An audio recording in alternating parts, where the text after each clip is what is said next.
morning, Steve Reed in Chicago with the morning grain comments. Well, right now we've got grains mixed. Soybeans down about 7 cents, corn down 1 3/4, while wheat's up 2. When we look at the chart patterns in the bean market, again, we're kind of pulling back from some of the key moving averages. Open interest continues to increase, volume increased on Friday.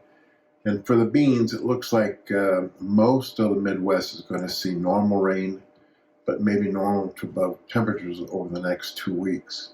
So that should be good for crop ratings and crop conditions and yield potential. You also have in the bean market a big South American supply of beans that will cut in eventually to our exports, and could see problems with China buying U.S. beans, which will increase the 25-26 U.S. soybean carryout. So most people feel that eventually soybeans should trade below $10 and make new lows.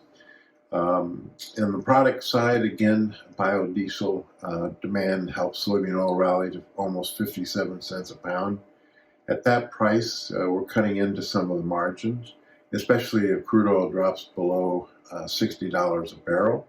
And so you're seeing a little bit of long liquidation in the soybean oil market.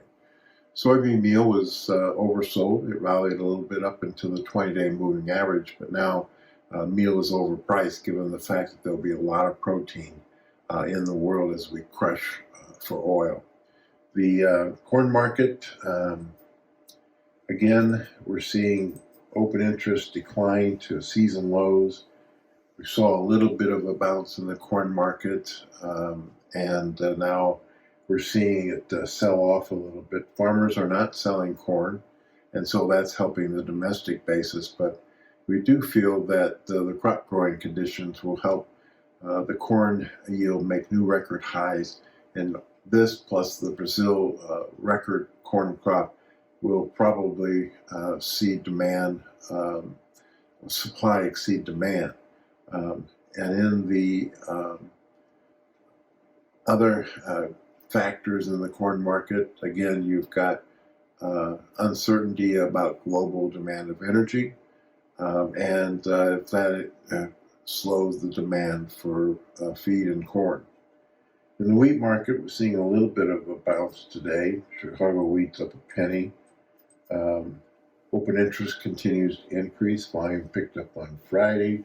We're right up against the 20 and 50-day moving averages. So again, some people think that the wheat market, December wheat in Chicago is in maybe a 550, 580 range, and that it'll probably stay in that range for some time. Support in the wheat market comes from strong basis, talk of lower Russian yield.